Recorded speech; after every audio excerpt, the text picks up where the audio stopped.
Hal here, and I just want to take a minute to talk a little bit about Onyx. Been using it now for about a year, deer hunting, moose hunting, turkey hunting, all of that, and really come to really like it. I like the satellite imagery mainly because I can locate hidden fields, for turkey hunting, the bogs for moose hunting.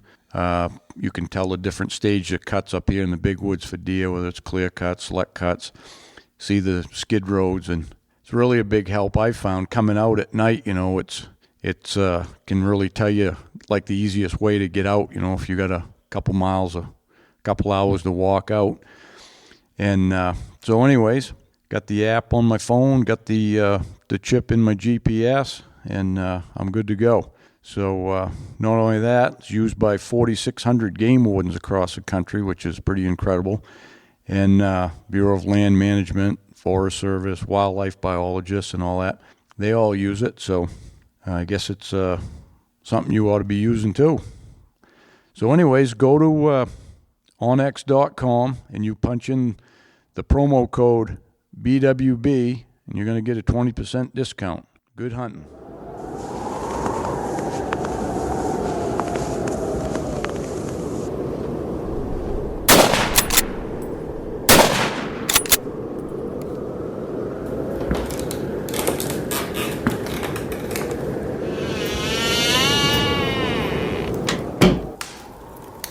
This is the Big Woods Bucks podcast. Come explore the big woods and timber in North America with your host, Maine master guide and deer tracking expert Hal Blood.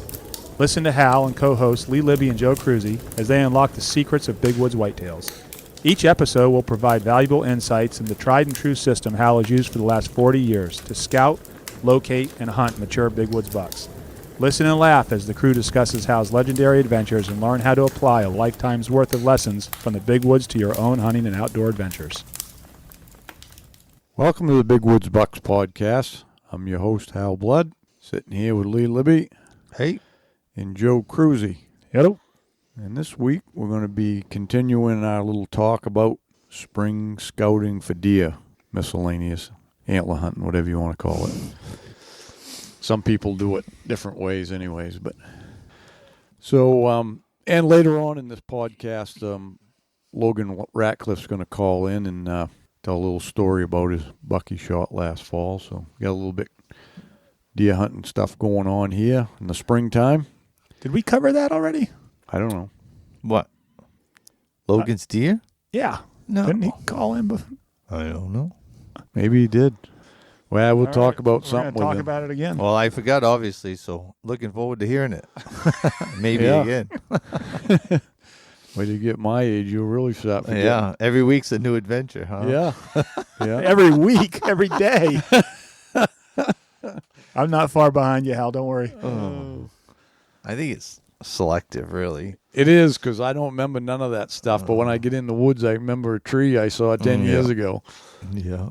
That drives Deb nuts. I go down, she'll say, I'm going to town. She goes, I'll pick up a gallon of milk. I'll come back, get the milk. Nope. Mm-hmm. That's a story you've told 100 times. Yeah, well, it's repetitive, too. It's happened 100 times. Yeah, it's happened Yeah. this week. Yeah, now she has to, like if I'm downtown, before I leave, she said, I need something at the grocery store. I need some things. I go, okay, text me. So then I know to look for a text. But then sometimes she just assumes I'm going to look at a text from her before I get back from town. If I don't have the heads up, I get back. She goes, you get my text? I go, nope. I didn't look, So anyways, she still loves me. Yeah. The struggle is real for you. Struggle is real. Yeah. All right. All right. So it's Where are we scouting? Where are you going? ooh. I'd tell you, but I'd have to kill you. You're killing me, Smalls. I can't tell you, Lee, because you kind of let it slip sometimes on these podcasts about certain roads and No, mountains. it's not really. It's more planned. I just want you to know how I feel over there in the combat zone. Yeah. Yeah. That's what it is. Is it that bad over there? Yeah, it gets pretty bad. Yeah. I got some shit from some guys saying, can you say Portage Brook one more time on the podcast? Yep, I can. Portage Brook. Yeah. Oh. Yeah, when they take 5 or 6 deer out of one little valley over there, yeah, it's busy. And those guys, and I got friends too, and they know who they are, and they're going to laugh when they hear this, but them guys are leaving camp at 2:30 or 3 o'clock in the morning. I'm like, yeah, good luck. They'll go out there and set on a deer track. Meanwhile, the deers cross 3 other roads. Yeah. Yeah, sometimes I don't get some of the strategy behind that, looking for a track from the road at 2, 3 o'clock. No, because I can tell you the the honest truth, and I've done it. If I see you sitting on a deer track, and that next road down there has that deer track on it, I'm probably going to take it, knowing that's and so you're going to come out to my truck, and then you're going to be like, son of a bitch. Yeah. I don't know. I think it's counterproductive, really, in several ways, really. I mean, the deer's gaining on you, and that don't mean nothing, because if, we could have hooked up with a doe or anything, but if you're there sitting on a track at 3 o'clock in the morning, how many more deer crossed somewhere else since then, And I'm sure it works. I know last year one of the guys I'm talking about sat on a deer track early, and he shot that deer in the woods, and it hadn't gone far. It was all alone, not smaller buck, 200 pounds, but for that area there was some big ones smashing around. So yeah, no, it's going to work. But I mean, I just like the extra sleep. I don't want to. I do too. I'm not gonna lie. I usually leave a little bit before dark, so I'm out there running. Looking. If you find something, I know, you can but run right at first what do you daylight. miss on the way in? Hal said that to me once. Lib, why are you in such a hurry? You know what you're missing? You can't see tracks in the headlights. Well, you can, but yeah, I leave. I like to leave before daylight. I like to be where I'm gonna go hunt, like at daylight or shortly at, light enough to see, not like shooting time. I don't call daylight when it's legal shooting time. It was really here in the fall, it's legal shooting time, but you couldn't really see nothing to shoot something, I just like to be there when it's light enough to see good, and if I see a track and the headlights on the way in, it looks good. I'm lucky, but I'm usually not that lucky. So the best tracks are the ones you don't get from the road, because then nobody else has seen them. Yeah. Well, it also depends how far you're going, right? Because sometimes you might be driving 45 minutes, an hour out, where you got in your mind where you want to go that day. So this past season, we were stuck on. When I say we, myself and my client, we were stuck on going to a certain spot. We went back to it, which is about a 40-minute drive from here, and we missed the track that was on the side of the road across the street from the lodge that ran through the yard, and it was a good one too. Yeah, that week they were running like crazy, and yeah. Hal said at dinner that night, "You happen to see that track that was right across from the driveway?" Nope, wasn't looking.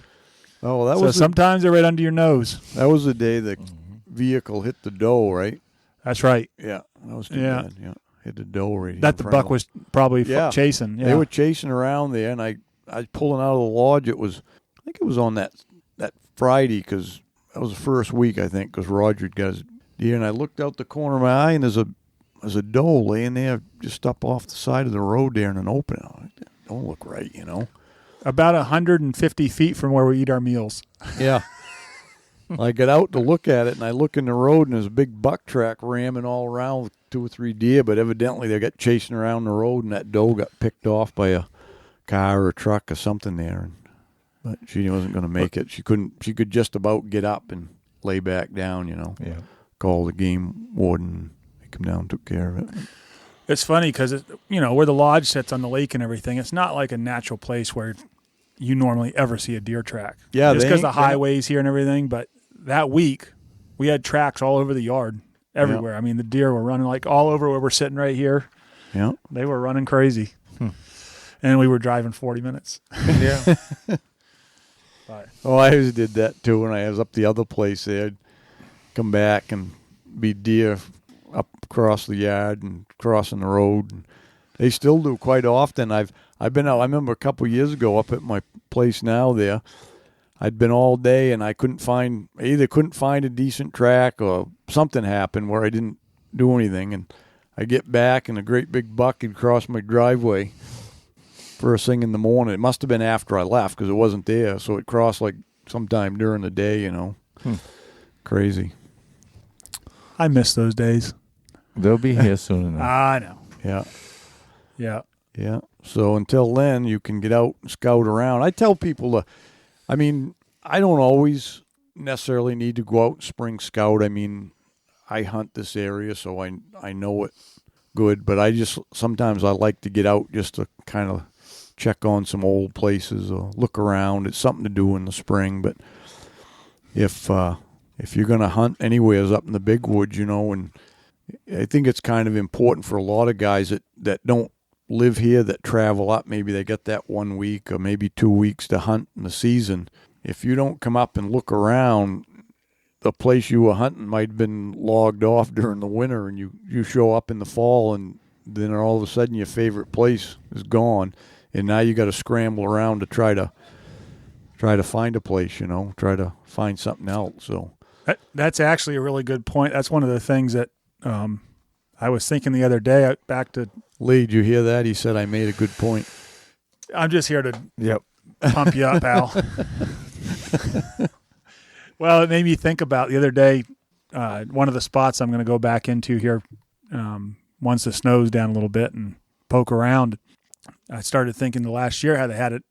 Looked like a lot of it was ribboned off, like they were going to go in and cut it. So I'm expecting for a good portion of it to be gone when I go back in there, which is pretty standard. You mean from this winter, probably? Yeah. They were in there this winter. Yeah. Yeah. That seems to be. I'm sure they were anyway. Yeah. They do a lot more. I don't know about a lot more cutting in the winter, but it always seems to be the places you lose seem to be they got cut the winter before. It isn't like they got cut that summer. So it always seems to be the way. Well, it goes. a lot of it is, I think, at least a lot of the spots I like to go into they're wet, they're bogs and swamps, and those are the places they can only cut in the winter. So yeah. Maybe build them winter roads in. So but anyways, it's important to do a little scouting if you're gonna be up in the fall, and if nothing else, you'll find a few new spots. But you got to really have, you always kind of keep ahead of some spots. Don't have one place that you're tied to that's where you're gonna hunt all the time. Have a few places, then you got some options. Sometimes you'll get the way the snow hits, especially the early snow. It doesn't hit everywhere. It hits certain places and doesn't hit other places, so then you got an option to go keep yourself on snow if that's what you want to do, I struggle with that sometimes. I get locked on a spot. I'll fall in love with a spot and have all kinds of deer, and it's hard to when it's good and there's plenty of deer running around. The snow conditions might not be just as good as another place or whatever, but you're like, it's a known, but you miss a lot of. Yeah. Then I go out and I'll discover a new spot and go, oh, this is my new favorite spot. Yeah. I get tired in certain spots. If I hunt 2-3 years in one place, if I spend a lot of time there, I'm kind of like, I get bored of it. Even if there's plenty of deer there, I'm just, I don't know, I got to do something different, see some different country, and I might pull right out in a 180-degree opposite direction 20 miles from there and go hunt somewhere else for a couple of years. So. And again, I don't hunt. I don't know where I'm going usually in the morning when I leave the driveway. I'm trying to decide. And then a lot of that depends on snow. But last year I actually spent more time in one or two areas than I usually do. I think partly because I was interested in learning more of it. I just kept getting in deeper and kind of connect some dots in there where there was some signposts, and so I plan on spending a little time there this year again too. It was pretty interesting there. Might get after that haircut buck. I got an appointment with him. That was a pretty good looking buck. What split second chance I saw him, but yeah, I was hoping to get a flash of him on the trailer, but and I think Jason was in a tough spot to get a good video he had of the him. camera rolling. He was lucky, he always kept the camera rolling there, but just, I see one jump's all I saw, and I just pulled down in the spruce there and let her rip. But I know on that Brutus trailer, if you look right, you can see that buck a little bit, flashes of him going down through before he hit an opening. So, I think the cameraman's that's a kind of a tough job, really, Oh, yeah. trying to get all that stuff down. They got a lot of pressure on them. Yeah. Yeah. A lot of pressure. You think with as the hunter, you're trying to do everything right. It's almost double for them because they're having to anticipate what you're going to do and no one knows what's going to happen. But then when it all goes down, right, the first thing you're going to say is, "Did you get that?" Yeah. Well, one thing I've learned about doing it, having cameramen with me for the last several years or something, is a lot of people and a lot of these, especially like the TV shows and all of that stuff you see, a lot of stuff is like recreated. They try to get a kill shot, so to speak, and then everything else they build around it. Right. I've learned you cannot do that here. You can't. If you try to do it, it's not going to look real. You know what I mean? Right. Because the snow conditions change, the day changes. You try to do something a day later, and it's not going to look real. You have to capture that whole hunt as you go along. And there's a few things you can fill in, certain things, you know what I mean? If you wanted to go back and show some buck sign you happen to go by that you just couldn't take the time to stop, or whatever it is. But I mean, the story itself is the story from A to Z. You get on that track and whatever happens, and getting the kill shot is going to be, the most difficult part of it, and even if you don't, I think what we're doing, I think people enjoy enough. If you don't see the bullet hit the right hair on the shoulder in the open, that's not going to be a big issue. So that one I shot in the film there, if I think about it now, we probably could have waved that cameraman up, but that buck was laying there, and I'm not exaggerating, 15 feet underneath the spruce tree, and he had no idea I was there. And I really didn't know where the cameraman was. I had given him the hold-up sign, but I didn't remember, was it back 10 feet or 20 feet or, was the camera on? And yeah. That would have been cool, though. I say that. Oh, yeah. That deer was, and I knew it wasn't a giant deer, and I kept saying all morning, if that thing's got a decent set of horns on it, after this track, and he's getting shot. And it was almost like he modeled them for me. When I got down there looking, I could see him. He twisted his head both ways, just as proud. But he was fully alert. The wind was blowing pretty good, and he had his ears up, and he was ratcheting his head around like, he wasn't real comfortable. But he'd only been there. He hadn't been laid down that long. So yeah. I did see, I was reading through, this is a ways back, some of the comments on YouTube, and someone commented, which most of the comments, it's everyone that appreciates tracking and understands the difficulty, and someone commented more or less saying, it was a stage scene, and, why don't you kill it on camera so we can see it? Yeah, this is all BS. And I thought, this guy's obviously not a tracker because he didn't understand the difficulty of getting a kill shot on camera. Obviously not. But you know what? If you think about recreating a shot, that could have been one of them. You know what I mean? But there weren't any way I was going to turn around and look at the cameraman to see where he was. No. Well, I purposely make sure I never told the cameraman to stay back because I just figured whatever happens.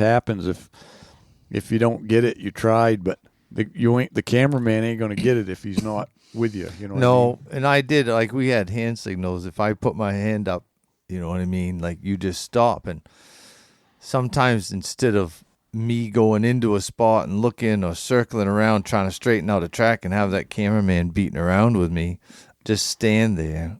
You know what I mean? And once I get this track straightened out and I start in a straight line again, then you can come along. And that's what we were doing. That buck had gone in about 10 to 12 feet on the left and then came right back out and then did it a second time, went in 10 or 12 feet into that thicket. And he didn't like something there, and he came back out. And then the third time he went in, I could see down that little tote road another 20 yards, and I didn't see his tracks coming back out. So, I was just looking for him, and he was right there. So, yeah, that the guys from Mountain Deer, they put out some nice videos, and we talked about that one they grunted back this year, and that was really good footage and rare to get while tracking. They did a good job on that one. Yeah. I mean, what's your next complaint? I mean, if they saw us shooting them deer running through the woods, what are they going to say? That's unethical? Yeah. Tell my feet and my ass after 10 miles that's unethical. Yeah. I'm not talking to them. Yeah. Yeah, I mean, Hal just made a comment a minute ago that I'm sure people listening are going to blow up, and there's probably going to be emails where he said he brought it down in the furs and pulled the trigger or whatever. And I mean, that's just the reality of tracking. It's just, we're just being honest. I lost a nice buck in New Hampshire, and I didn't lose it. I mean, it got away. It was clean, but I had a cameraman with me that day, and that was Johnny. And Johnny had a hard time going more than 4 or 5 hours. So about 1 o'clock, he peeled off of the truck, and I kept going. And I finally caught that buck in a little swale hole. And when he jumped up, he ran right straight away. And I probably could have pulled up because after he took off there and I watched, he ran straight out of there down that path, probably 50, 75 yards. I probably could have let some stuff go down through there and cut a hair, and ended up with that deer, but I didn't and then I get thinking, I've walked since daylight and never saw another human track. What's the chance, But that deer, remember that big one? You and I was hunting one day, Hal, and you took a buck track and I took a buck track. And remember the deer fell down. Do you remember seeing that? We were both, no, was it that deer or you slipped down a hill? Maybe it was I ended up stumbling onto your track and you kind of slid down this little cliffy thing and the deer had walked right to where you slid down and stopped. And he walked. And at the time I had come to that point and I'm looking across this little valley and I see what I'm pretty sure is a deer's butt disappear into a thicket, like even the snow coming off from the trees. And I'm like, oh, and then I'm thinking, was that a deer or was that Hal? Because I knew it was you by your boot track, and I didn't want to just pull up and shoot into that thicket, you know what I mean? And I'm like killing myself here, like, oh, that's a big deer. Is it a deer? Is it Hal? So then I walk over there, sure enough, it's a deer track. And I'm like, there's nothing I can do with him here. So I just went in, and he hadn't even laid down yet, and he come out of that thicket. But yeah, so.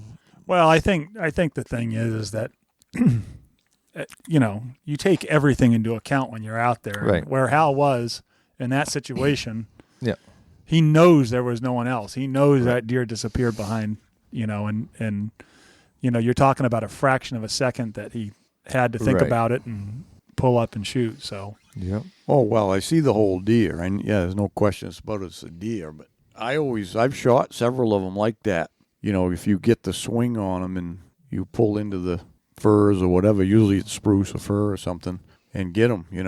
But that time I just happened to it was a little too much downhill angle for what I was pulling on, and it worked out for the best.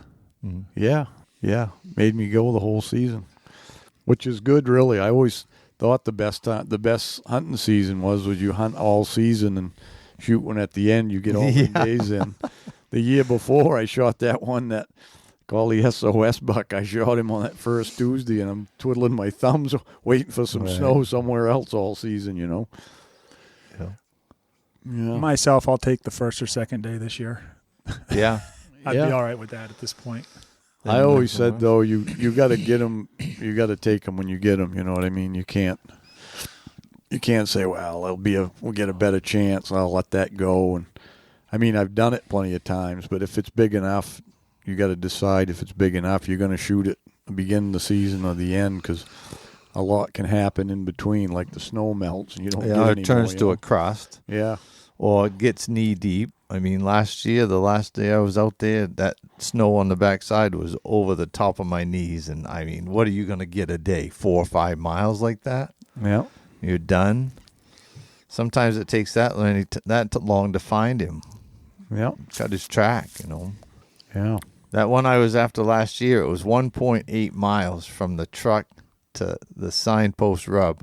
And he wasn't scratching it every night, but he was cruising through there. Yeah. And I can't wait to see him again. Yeah. We'll get back in there. So that's what I get to look forward to. Yeah. So anyway, spring scouting. What I had a question several times, and it's actually is a good question because it's kind of about how do you do that? You know what I mean? What are you looking for?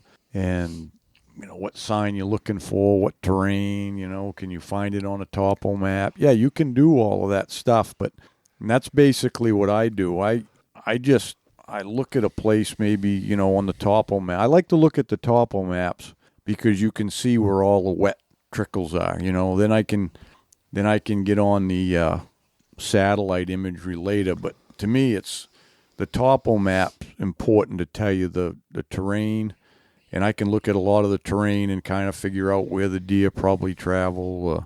I see them wet runs where there might be some brown ash. But anytime I go out to spring scout, if I'm going to go especially to a new area, I always do it in like a big circle for the day. That's what I try to do. I'm just making a great big circle, whether it's around a mountain or two or up one side of it and down the other. Whatever it is, I plan out that big circle, and then in that circle, I try to hit those features that I want to hit, like any of the wet runs. And there's a lot of wet runs and stuff they're not even on a map either. You might just all of a sudden come into just a little spring seep where that brown ash grows. And if you see that, you just check all that stuff along the way. But to me, that scouting has always been about, I'm looking for signpost rubs. And again, in a lot of places, you're not going to find as many because your deer don't live old enough to make them. But up in this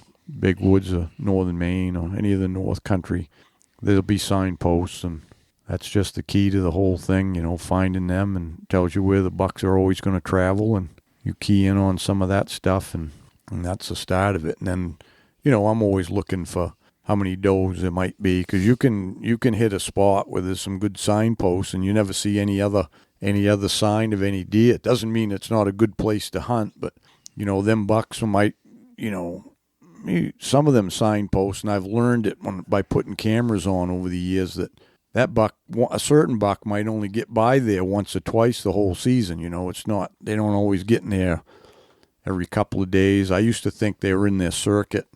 And they do make their circuits every few days. I know they do that, but they don't have to hit those signposts every time. They might take a little different route, but they're basically making their route there every few days. But if you find a signpost that's got 4 or 5 bucks or 3 or 4 bucks coming to it, then the odds of picking up a track there are pretty good. Or if you're a sitter and you want to sit there, the odds are pretty good you're going to probably see something if you spend enough time. Yeah, I pulled a camera. Did I send you that picture, Lee? Of the No. Yeah, I pulled a camera here recently that I didn't pull it. I looked through cards because I was getting ready to delete them, and it was a buck that I had missed. I guess just because it's such a terrible picture, I didn't really look twice at it. But he had a really nice rack on him. He reminded me a lot of the one that Hal shot, and what I got from that is the movement. That camera was there all season.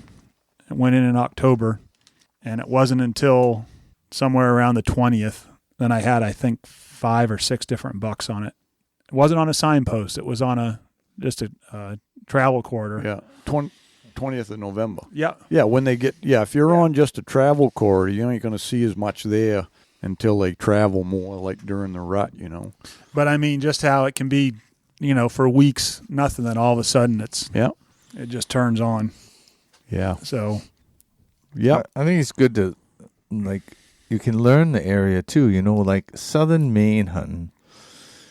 I know when we had the goal, when we leased that in there, those deer had patterns. They'd come in, do their, you know what I mean? It's almost, you couldn't always, but lots of times you could tell where they were going to cross. So I think just learning a place to pick up a buck track in the morning that's not right on the road. Oh, yeah, for sure. That's what I do. I mean, I don't, I just like said it 100 times. I don't like to be in that chase looking for a track from the road with everybody else every morning, I'd rather just get in the woods and find my own track and go. And yep. I got a couple spots I'm going to check out. Just new country, strike off. Rangeley? No. Port, Don't get me wrong. I mean, I'll hunt Rangeley. But Portage Brook. yeah, Portage Brook. I mean, Your buddies over there are going to love you for that. yeah. But I want to check out, kick around a little bit. Because there's some good bucks over here. I mean, look at that big one last year we found during moose season. And I never really pushed him hard. I don't know if he got shot. I did chase him around one day during the season, but I had a client I had to get back to. So, Hey, Sal here.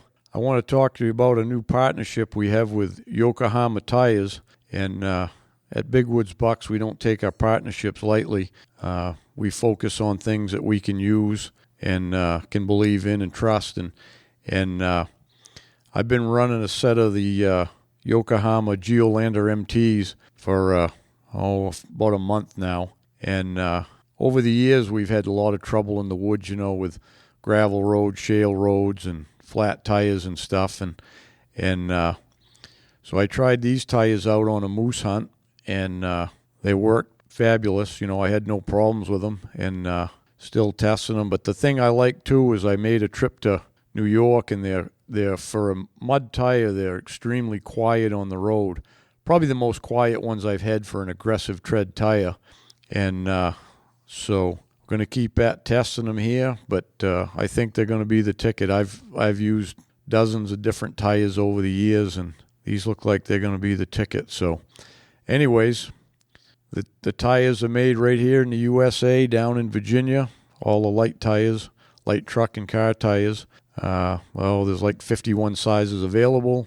And they also have a Geolander XAT as a new tire that it's a little less aggressive, like more of an all-season radial. So anyways, check out their website, Yokohama Tire, and see if it's something you can use. Hey guys, Joe here.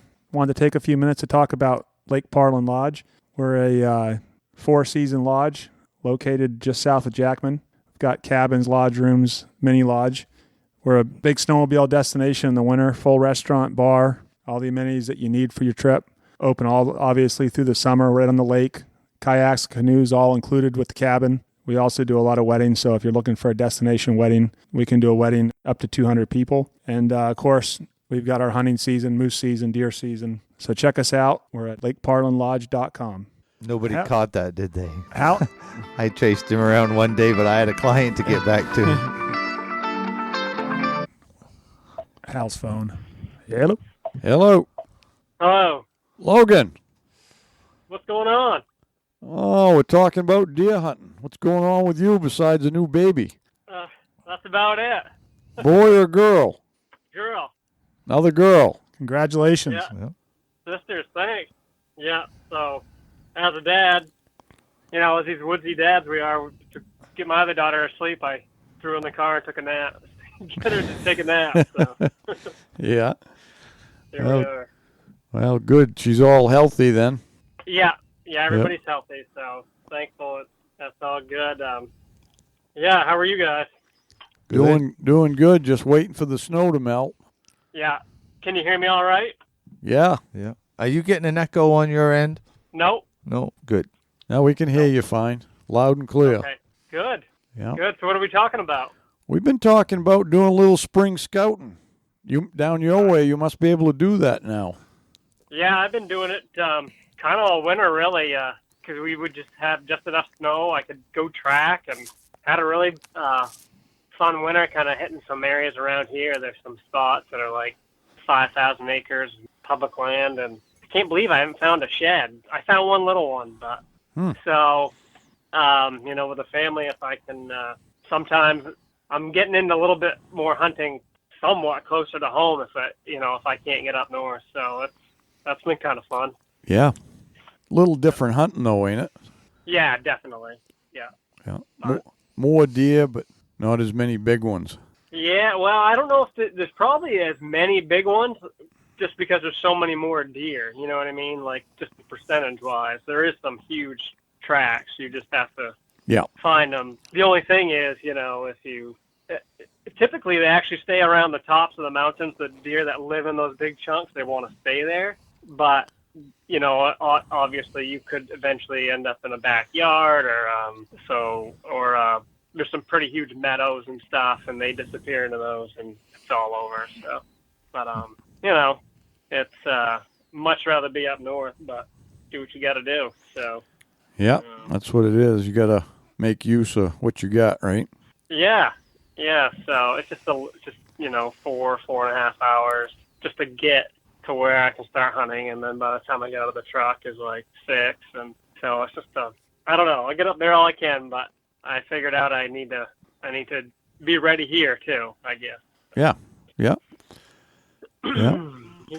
You're gonna get up north, do any scouting this year or no?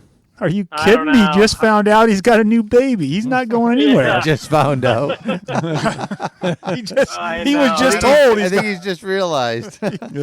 Yeah. Well, we found out, I guess, so we can start ragging him. That's right. Yeah. Let it come. I haven't done much lately. I hardly even get any scouting at all up there anymore. I mean, thank God for kind of learning how to track about the time I started getting a family, because I'd be totally, I'd just show up and bang around in the woods because I only get a day and a half or 2 when I get up there. So, yeah. Let me ask you something. Are you finding many signpost rubs down that way? I'm really surprised at how little sign I'm finding, because there is one area I've been hitting a lot. There's not a ton of deer there for this kind of area, but I don't know if because there's just so many deer that they're not laying a lot of sign down. There's not a lot of competition, like you say. Yeah, that's what I think. You got so many. Yeah, you got so many does there that they don't have to compete really. I'm really surprised. I thought there'd be rubs and stuff everywhere, but I find some rubs, and there should be. I found one signpost. Yeah, there still should be signposts, because that's a different deal. They're still laying down that sign no matter what. Yeah, it's there. I just haven't come across that. I have found a few this past hunting season where I hunt a decent amount, where you used to go, Hal. Back in the early days, I found a good group of ones, but it took me, I've been hunting that 2 years before I found that. So, yeah. Before we go any further, for the audience, if you didn't key in on it, I mentioned it earlier that Logan would be calling in. He's been a team member for several years now. I think you're our youngest team. How old are you, Logan? I'm 31, so I'm right there with Bo and Nick. And Nick, yeah. I don't know who's the young. We're all right there. Yeah, I think. Yeah, Nick's 30, and Bo was about that same age. So. Yeah. And then we're the young guns. Yeah, the young guns. Yeah. You're the guys that's got plenty of time to hunt. Yeah, it doesn't sound it. Yeah. Well, plenty of years left to hunt. Well, you can get your kids raised up, and then you'll have plenty of time. That's right. Yeah, be thankful for whatever you get in between. So. Yeah. Now, we were talking about it. We have you on since last deer season? No. We was wondering. I was wanting you to tell your story about your buck last fall, but then Joe said you already told that, and I'm like, geez, I didn't remember that you did. I did not. Joe talked about it a little bit, but I didn't talk about it. Well, Joe can't tell your story for you. Nope. Even though he likes to tell everybody else's story because he doesn't have one. But I'm still trying to get my first buck. Yeah. Me and Hal playing that one. Yeah. We talked about that a week ago. At least he got to help you drag yours out, right? Yeah. Yeah, I saw the. Can I go with you again next year, Logan? Yeah. Yeah. I thought you were gonna steal that one. So. Yeah.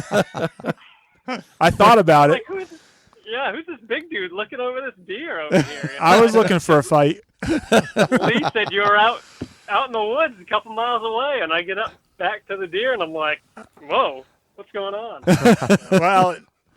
Well, I won't.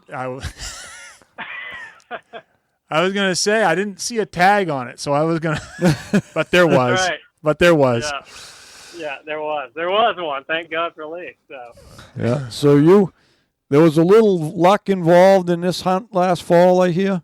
Yeah, luck in the sense of I put hundreds of thousands of miles on over so many years, and got so few deer that eventually I finally ran into one like that. So. Well, that's what I always say. If you keep doing it, the law of averages catches up, right? Yeah.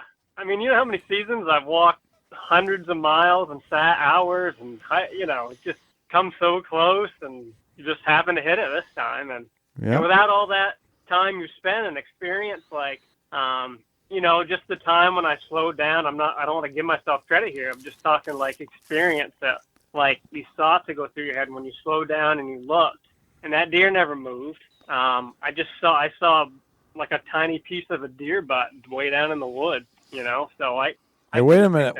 Wait a minute now. Start from the beginning here. Yeah. But, so the whole story, you went? I'll tell the whole one. The last week of muzzleloading season was still trying to get my buck, and so I tried to hunt around here Tuesday about those areas I was talking, and we had a dusting down here, but it was a waste of time. So I headed north to find out where there was snow, and couldn't really find any. Well, no, I did run into the snow right at the tip of the northern zone where we could still hunt. So I kind of had a plan I was thinking Saturday because it was supposed to rain, and the snow was rock solid. I mean, it was rough going, so I thought that rain might soften it up for the last day. And so I gave Lee a call, Lee Shans, and he got back to me. And I had talked to him the year before about maybe hunting together.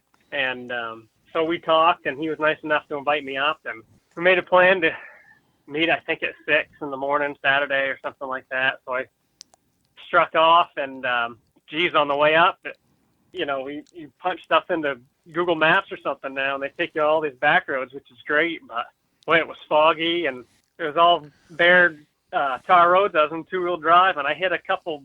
All of a sudden, you're like, boy, this road's kind of weird. You don't realize they're dirt because they're all sanded. And, boy, I came sideways a few times.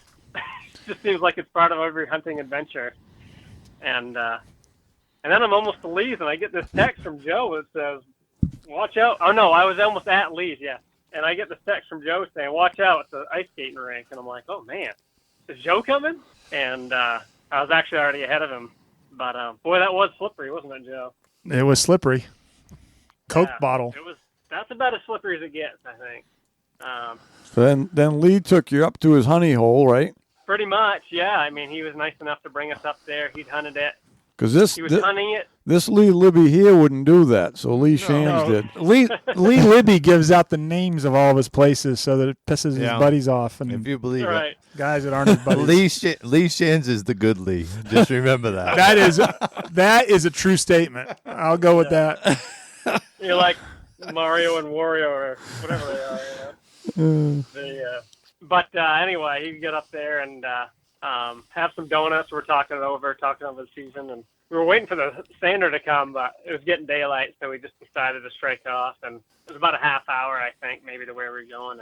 And Lee had been there the week before, I think, early in the week, and there was like 2 feet of powder there or something. He said about plenty of deer, and it was actually he thinks an old farm, and it's kind of the transition from central Maine into the big woods and kind of the end of the farms, and I think it maybe was an old farm. I'm sure he's right.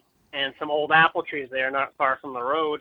And he said those deer had been coming out at night and feeding in those, and they'd been all along this ridge. So me, Joe, and Lee went down in the woods, and it just about started raining, I think. And Lee sent me, he told us about the piece and where the deer were in it, and Lee, we were walking down in, and Lee sent me right, and I pretty much went right and paralleled the road we came down. Told me kind of just not where not to go. And so I struck off trying to get some distance between those guys. And you went left, right, Joe? And then Lee went center? Yep. Yeah. So I was working through those few apple trees, kicking around, looking for tracks. And the tracks, there were some there, not as many as he had been talking about. And I'm sure what happened was that snow froze up, and they couldn't get at those apples very well. It was like cement. And my buddies at home had also told me that the deer had kind of quit on the apples. So they'd been through there a little bit, but the tracks were old. They were all like 2 days or a day and a half. Hal hunts apples all the time. Ask him about hunting apples. He's used to that. Yeah. His pockets are usually full when he leaves the lodge. I'm like, Hal, you like apples? Oh, geez, yes. Yeah. Yeah. Yeah. I pull one along behind me on a string. And so anyway, I was trying to go down through there quick, trying to just find a track, hunt tracks and not deer. But boy, it was pretty hunting and a pretty morning. And so I went, I don't know, 10 minutes or so right. And then I kind of made a big diagonal, back the other way, another 10 minutes. And it got into some softwood, some nice pines, and getting out of those apple trees and that thicker growth. And then, I went another 10 minutes or so diagonally kind of back towards Lee. And then I swung back, going another zigzag away from those guys again. And then we got into some, like medium-sized hardwoods. And, it was like I think it was mostly beech, wasn't it, Joe? I don't know. Yeah, there was a lot of beech. There was a lot of beech, winter beech. And, I know my buddies at home said that deer had just been hammering the beech nuts and the oaks, and because there was a lot. And I was coming down through there, and I was just thinking, you couldn't see a long ways, but you could see 70 yards maybe, sometimes 30, maybe 100 if you get in a good spot. But boy, it was just so pretty, and I was just thinking, those deer, like, I could see some beech nuts on top of the snow. I said, man, Lee said there's been deer here. There's none up here where they had been. And, like, these beech nuts are out right now. And this is just a pretty rainy, I just feel like those rainy, thick air days, those bucks run those hardwood ridges. I was just thinking, man, I should just really slow down and at least hunt this a little bit, get my head up. And so I did that. I just started hunting. I don't think I went like 10 steps. I just stopped, and I was looking around, and I just scanned and was looking down through the woods, and because it was kind of just going down a ridge, and I just saw the back end of a deer, just as a foot of him maybe sticking out. And I said, man, that looks like a pretty good sized back end and pretty high. It's behind a patch of winter beech leaves. And so I just watched, tried to get my binoculars on him. And I saw, then he moved a little bit. I could tell he was feeding. And then I saw through those leaves some horns. And I couldn't tell if it was like a small 5 or 6 pointer or what it was. It looked big, but I couldn't quite tell. And then he moved a little bit more, and I really couldn't see him, and the way he was heading, I knew I wasn't going to get a shot where I was, so I went back up my track and made a circle back towards the way I'd just come from, and then dropped down over the ridge a little bit. And I was trying to keep my eye down there the whole time, but I couldn't see him at all. And I probably went 70 or 80 yards back and dropped down in and got to where I could just see down through where I thought he might come across, and just sitting there waiting. And, it just seems like forever. And I was just sitting there going, oh, he probably winded me or heard me, and he turned back the other way. Or something, that's how it always happens. And I was just thinking that, and all of a sudden, there he is. He just popped out, and he'd come up higher, and he popped out like 30 yards from me, 40 yards, just right in the open, just like you hope him to, and put the beat on him and snapped the trigger, and muzzleloading's so awesome. That smoke just went, couldn't see anything, didn't know what happened. So then I'm trying to keep my cool and just load I thought I did a pretty good job loading, but I figured out that I didn't put a bullet in or something. Maybe I didn't put a cap in. I don't know, something stupid anyway. And so I got down to where he was and looking around, and I don't see any blood, and then I see a ton of hair, and I'm going, oh my word. I shot high. I gave him a haircut. That's what you say, right, Hal? Yeah, shave the hair. Yeah, I knew. I was like, oh my word, that's what I did. Because there's no blood. Nothing. I looked around. I was like, okay. So I went down his track, and still nothing, but there was more. Kept being hair. And after like 30 yards or so, then there was a drop of blood and some more hair, and then there was just some drops of blood, but not a ton. And I didn't go 10 yards down the track, and there was a skidder trail going across there, and I could see across that into the next patch of kind of where it got woodsy again. And I just happened to look right. I could just see this this horn coming right up off the snow, this big beam, and I was like, there he is. So I went over, and he was just a beautiful, really high rack, wasn't it, Joe? And wide. Oh, yeah, it was a beautiful buck. Yeah, it's cool. I was just looking ahead. back through my voicemail because I saved the message from Lee for a long time. I must have deleted it, but I wish I could play it now because it was something along the lines of, because Lee called me right after he shot to let me know that it was Logan that shot. And it was something like, "Can you believe that, lucky bastard?" It was funny. I wish I would have kept that. But that's just so fun hunting with, even though track and you kind of want to be out doing your own thing but it was just fun being with a crew like that. And yeah, it was a fun day. I didn't remember it being so long. If you asked me, I would have said it was about 5 minutes after you got in the woods. It was fast. Yeah, at least said 15, but I did the math a ton of times because I was like, geez, I couldn't have been less than 30. I was thinking probably like 40 minutes, but I think because I broke off from you guys and then you went down in together too, and just when you barely get in the woods, it just seems like time goes by so quick. And I thought it was that quick too, but I really thought about it and I said no, it was 30, 40 minutes. Yeah, it was a fun day altogether. I enjoyed it just seeing a new piece of woods, and it was a really nice piece. Oh man, I mean that's big woods to me. The big woods where I hunt now there's no trees left. Right. So, well, it was a fun day. It was a blast. Beautiful deer. It was great. He was really pretty, and I texted Lee, called him. He showed up in 10 minutes, and we were sitting there talking, and I just said, I don't think he's going to go 200. I'm thinking 175 or what, and that's what Lee thought. And then we were looking at him going, geez, I don't know. He's pretty long. He's run out, we were talking about taking the nut, cutting the nut sack off. Whether I always have, but I didn't even know that they don't. And but he was telling me some people leave it on if it's close, and because you can. And he went to pull up on that thing. He goes, "Oh, let me pull up on that." He pulled up on that and fell right backwards, ripped that horn right off the deer. And Well, he was like, "You should have seen the look on his face." Lee's pretty rugged guy. Yeah. And ripped the horn right off that deer. They must have been so stressed out from all that snow and rut for so long. And it was December 14th, so I just laughed. I told them that don't even worry about it. Cause, the second I would have pulled on that or any of it, we all would have ripped it off. So. Oh yeah, you wouldn't have drug him out without that. No. Yeah. That's not what Lee told me. He said he was so ticked off from you shooting a deer down his honey hole. He said, "I'm going to show him." That's right.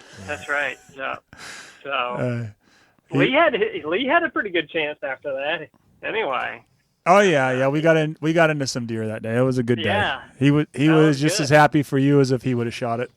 Yes, he's a good guy, and it was a great day, and good friends, and Yeah, that's what it's about. Yeah.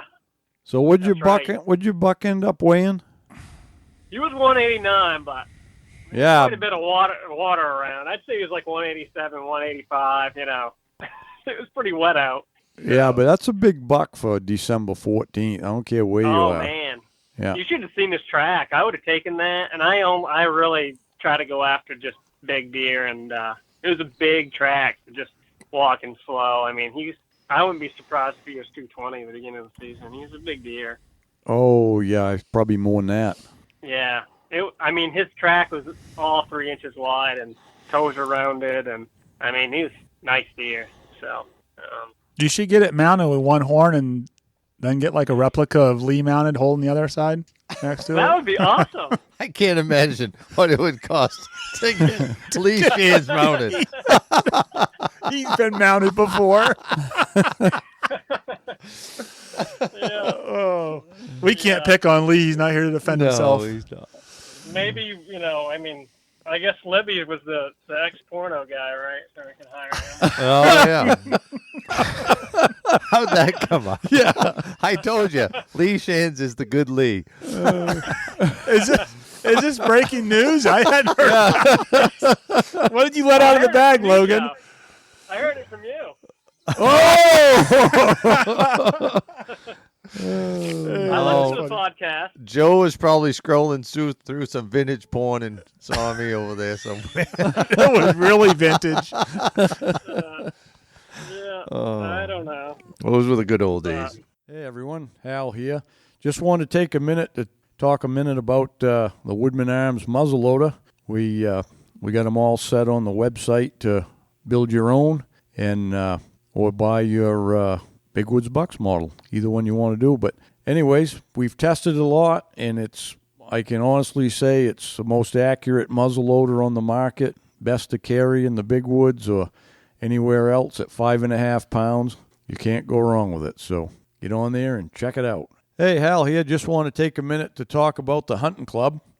And you can join by going right online at bigwoodsbucks.com. But anyways, I've got all my information is going in there. And it's a place where you can get together and look at my films, tips, writings, and all of that. And the best part is there's forums for you to communicate with, the rest of the club members, talk about big wood stuff and all of that. So anyways, $36 a year, cheaper than getting a Starbucks once a day. So join up and hope you see you on there. No, it was a good day, and Joe bought his lottery tickets and. Oh, yeah. I figured I wasn't going to get lucky in the woods. Maybe I get lucky in the lotto. Yeah, it's fun. It's snowing like crazy outside right now, by the way. What is up with this, man? Is it really? Yes. Yeah, How much did you get last night? 3-4 inches. Oh, yeah. Yeah. But and not wet. It's dry, bone dry snow. Yeah. Wow. Well, it's like when I got here this morning, it was 23 degrees, I think. There we go. Big Woods Bucks weather. So we're talking about spring scout, and it's snowing 23 degrees, Logan. It's hard to get into it, really. Yeah. What do you got left for snow up there? Oh, spots in the woods. There's a foot or so, and bare ground other place. Of course, there's nothing bare today, but this will be gone in a day or two. And it's at the point where it's melting underneath anyway. Now it's even if the top freezes a little bit, the water's running underneath. You can get to where you can see like holes through the a hole in the snow, and it's all bare underneath. Yeah. But another week it'll be gone. So what's your work schedule like, Logan? You on the water, or are you getting on the water soon? I usually don't set traps. I'm kind of a shedder guy. I just hit the kind of the cream stuff. So I'm like beginning of July, and we'll start getting traps ready in a few weeks. But then my other two jobs, I'm just kind of working stuff from home, emailing whatever I can, trying to keep that business going. And the one we're actually going work at the rope factory, I've just stayed away just for my the newborn. Trying to stay away from all the COVID prevention. You can't. If I had gotten sick and my wife had gotten sick, they wouldn't have let us have they would have taken our baby away for 2 weeks because they don't know how they react to that stuff. So I've just been staying away. So. Oh yeah. So pretty slow going for me. I'm not used to not working, but I'm thankful to be home with family. So. Yeah. So have you closed up your rope business? You mean closed the factory? Or? The doormat business that we make those products, that's still running. We're just kind of keeping it low key, so we still fulfill our orders. And then the rope factory that my dad owns, that's still running as normal, making rope for lobstermen and everything. So. Oh, good. Yep. Yeah. So you're working part-time for your father then? Right. Yeah. Just kind of learning things over there a couple days a week, and just got a few things going on, I guess. So, yeah. Well, you got a family. You got to support them, That's right. Yep. I got a story for you guys. I called Hal the other day, Joe and Lee, and because our hunting crew, where we hunted for years, we always get discouraged. Just wait, people, they cut it so bad now, but I just always, and then lack of deer and all this other stuff. But I would always kind of play it off. And if you get out in the woods, there's some deer, but boy, the places we hunt are just really, there's just very few woods left, and they just keep cutting. And the deer really was a tough time finding the big track this year. So I called Hal the other day, were just thinking about maybe moving. I mean, we don't know what else to do. And I was asking him about, kind of around the Jackman area. You want to come cook, don't you? No, you Yeah, don't want right. to live in Jackman. Come to Rangeley. Your wife would kill you in Jackman. That's right. Not No. live, just go hunt. Oh, no. You might as well move right up, build furniture. Well, that sounds good, too. Yeah. I think you need some rope mats up there. Yeah, you can tie all the ropes you want. But But I called him up, and it was just funny. We're just such deer hunters, because I was calling, because you don't really want to ask, like, I don't want to know where the deer are. I want to know where they're not, right? I don't want to, like, go to some place that there's no deer. But there's a few deer everywhere. And what you really need to know, I think, is what roads are blocked, where you can actually get to, and also, like, where there's people hunt a lot, because I want to get away from hunters. But by the time we got done, I just figured out, I just had to laugh after that. Hal doesn't hunt, like, it sounded like Hal didn't hunt anywhere within, like, 50 miles of his house by the end of it. That's all a smoke screen. Yeah. I said, so you don't hunt anywhere then, basically. And, because that's what he kept saying, but it's just Are you saying I'm vague? a little bit, yeah. Oh, yeah, I don't hunt over there, even though you've hunted all of it. And it was just funny. You said all the same stuff I would. And you don't hunt any of the places I know that you hunt, basically. Well, it's all relevant. It really is, yeah. Because I don't, I don't know where I'm going from one day to the next. There might be a place I say I don't hunt there, but because I might not have for the last 10 years. True. But, Yeah. Yeah. No, but if you just been on the conversation, it would have sounded like, it was just funny to me, because, like, if somebody had asked me about, like, the area I hunt, I'd tell them about it, and then at the end they'd be like, well, he doesn't actually hunt any of that place, It doesn't sound like it. Yep. Yep. I just thought it was funny, but it was a good talk, and I appreciate the help. Well, You don't know what to do. doesn't sound like I gave you any help. Yeah, I think we're getting feedback. You on a speakerphone, Logan? No. Huh. Um, We started getting feedback on our end, okay. but Let me try something else. that's all right. We're having a little technical difficulties. They'll here. just blame it on me anyway, Logan. So carry on. They like Joe's the they one like that attacking me. Joe runs the control board here, and It's the only reason they keep me around. it's been going. So if I screw up on this, I'm all done. Yeah. Can you hear me now? Yeah, Yep. that's better. See, all of a sudden you started getting like we call a reverberation back. Sure. But it seems like he's got it straightened out now. I think he's playing with the buttons too much here. there's two buttons, on and off. What do you know, Lee? What do you know? Come on. Just an You gonna come up here and observation run it? from across the table. Yeah. Anyway. Yeah. So didn't I? So- I thought I told you to hunt down around Parlin. Didn't I tell you, Joe? Tell you all his hot spots down That here. is literally I'd sit in exactly where you told me to hunt. I'd sit in the lodge There's and all wait for that kinds of buck to places come down across. there. Yeah. Yeah, You should. We just talked about how they run around the lodge. yeah. It's a perfect place. Pick up a track right out the door here. Yeah, definitely. You said you. I want to talk about going on a Big Woods Bucks hunt trip as a team. You've been saying that. Yeah, good luck with that, Logan. Let me know how that goes. It's not going well. Except No, let me know a how it bunch of other goes. guys that want to go. Yep. Well, it's just the logistics. We can, Yeah. if you want to talk about it at our spring get together or summer get together here, but logistically, it's going to be pretty.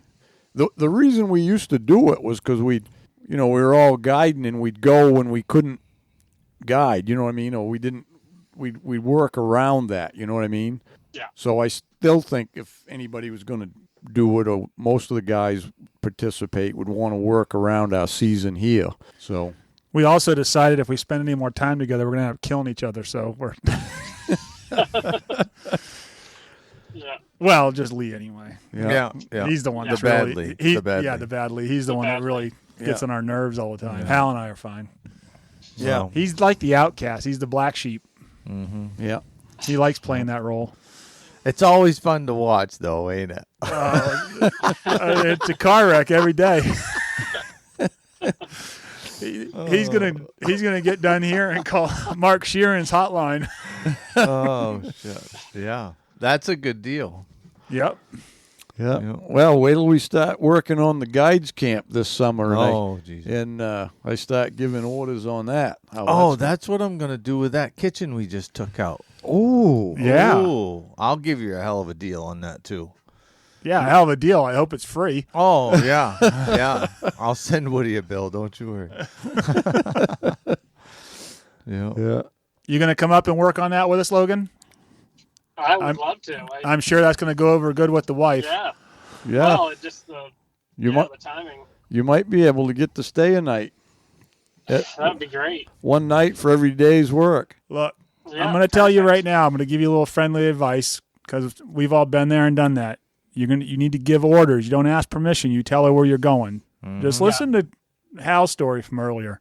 Tell her to pack the cooler and pack whatever tent she's going to feel comfortable in for 2 days with them kids. Yeah. And have it loaded when you get home from work. As per I Hal. don't think I got a hitch big enough for my house. Hal just told us earlier, you just grab him by the hair like a caveman and drag him along. That's what he said. Oh, yeah. That wasn't late. My theory is you go do what you want, Logan. If they were there when you get home, you've had a good day. If they ain't, you start over. You must have wrote that Brad Paisley song. What is it? I'm going to miss her. Yeah. Yeah. Yeah. Yeah, that's good. Don't ever ask me for relationship advice, I can tell you. That's going to be the next podcast. It's going to require a lawyer. Yeah. Yeah. We ought to have people call in, ask Lee. No, that would be fun. That would be fun. And do Big Woods Bucks relationship. It could specialize like in deer hunting and relationships and how you handle your women. I can hear some poor guy on the other end crying in his beer, and I'm like, come on. Yeah. I thought it happened to everybody, but No, I think you're unique, Lee. well, I think people know they can talk to me. Yeah. I'm concerned about. Yeah. There's nothing about you that says empathy. Oh, Yeah. Just so I you just know. listened to the other podcast. You said, I think I'm just too humble to turn on the camera on myself, Lee. That was. well, that's true. That's weird, isn't it, Logan? That's weird. Did you laugh out loud when you heard that, Logan? I thought I'm that just was trying to kinda make my cameraman feel bad. Sure. So we can get up here. Yeah. All right. Yeah. Well, you got to have the confident one. You got to have the stars somewhere, Lee. So No, it ain't me by choice. you're here It's for us. the guy that keeps falling down and everybody laughs at him. That's kind of my role. No. The Chris Farley is that like the Chris Farley role, or Yeah, whatever you want to say. It's like, yep. In wrestling, they call it the heel. The heel. Yeah. Yeah. It'll be over in another 30 years. I won't have to worry about it. You're figuring on making it that long? Oh, yeah. I think at 80 it's enough. Yeah. What the hell you want to do after that? Sit around, listen to the old lady gripe about taking the trash out? Nope. Take your own gosh dang trash out. I got to make it to 80. I got that goal I set when I was 60, remember? You did? Yeah. Yeah. Well, if so. Joe... Hal, did you and Joe do any more scouting on the snowmobiles? Nope. You listen No, to the he last podcast we did Monday night, and you'll hear the whole story about how Joe wrecked the Ram Charger. Yeah. I went to driving school. Maybe it wasn't that bad, Logan, but We can make it that bad. No, on that trip, he just took me into Lee's favorite area, and we checked it out, and I decided I'm going to go back there and look around some more here in a couple of weeks. Nice. Yeah. We did talk about Logan a little bit was that the deer had left the deer yards up this country anyways. There's not enough snow to keep them in there. There's enough bare ground where they can get their feet on the bottom and go. So Yeah, my dad was up just last weekend. They were riding, and there's no tracks up there yet. But there's probably a little more snow, but I'm sure they've left a few yards around, spread out some more, I'm sure. Yeah, I don't think there's any more snow up there. They had about the same as we had. Even up the Golden Road and stuff. Yeah. Yeah. Yeah. Yeah. They found some deer sign this year because there was so little snow. The rubs were still sticking out. Yeah. So, oh yeah. Yeah. They were spring scouting. I wish I could get on a snowmobile with those guys too. I mean, what a way to scout, cover ground, and learn the area. Yeah, we'll see you in about 24 years after that last last tuition payment's paid. Yeah. Sorry, Logan. No, it's all right. It's part of it. Yeah. You'll be about my age. Yeah. Yeah. Well, we're winding down on time here. Good to have you on again, Logan. Thanks for telling your story. And but we got to wrap it up for another week. And don't forget to listen on Monday night. Monday night. Yeah, you got to hear the Ram Charger story. Yeah. Is this like a recent Ram Charger story? Yeah. Oh, yeah. Oh, cool. That's old news now, though, because everyone already heard it by the time they're hearing this. Yeah. Oh, yeah. It wasn't a dramatic story. It was just the Ram Charger. Yeah. The one time I went hunting with Hal, was that still the Ram Charger? Was that the Ram Charger or was that the other one? I don't remember. I can't remember. I think it was the Gray Ghost or whatever that thing was. Yeah, that was a Ram Charger. Yeah, that was the Ram Charger? The Gray Ghost. Yeah. That's right. Yeah. So that I nickname's got never in the been car. Used. I hopped in with Hal, and I forgot something. I don't know. I was nervous or something, and I got back out. Of course, that thing, how gassy they smell. And I left the door open, and Hal goes, "You're not one of those guys that leaves doors open, are you?" Just smelling up our clothes, and I just remember banging around in that thing. The passenger seat, you leaned way back, and it was a pretty good ride. Yeah, that was a good observation. I did the same thing. That's what you feel. I felt like I was in a lowrider. Yeah. Logan, that's styling. That's styling. Yeah, it really was. Yeah. I felt like a lowrider, like a Mexican lowrider that has no shocks, and you just. Don't forget when I played the salsa music for you. That's right. Yeah. Okay, gotta go. All right. And until next time. YouTube. We got to say that. Joe, why don't you do that? Do your instructions. Joe's got to do a little wrap up here. Yeah. I just want to remind everyone to like us on Facebook, and when you do go on YouTube, subscribe on YouTube to the channel. It'll give you notifications and let you know when anything new is released. And don't forget to ding the bell. Ding the bell on the YouTube thing. Ding the bell. Yeah. So so anyway, we are trying to put more content on there, adding more things, especially in the off season when going to be a bunch deer of season's kind of far away. Going to be a bunch of learning info on there. Yep, the store should be online soon. We're shooting for mid to end of May. Joe's not technically shooting because he doesn't hit a lot of stuff. Correct. He's aiming. We're aiming. Correct. We're aiming for mid to late May on the swag store. Wait a minute. Yeah. We're out of time, Joe. Remember that thought. It's a food fight here. Yeah. Okay. So, anyway, we appreciate the support and the listeners, and as Hal always says, till next week or next time, good luck on the trail. Hey, thanks for tuning in. Till next time, good luck on the trail.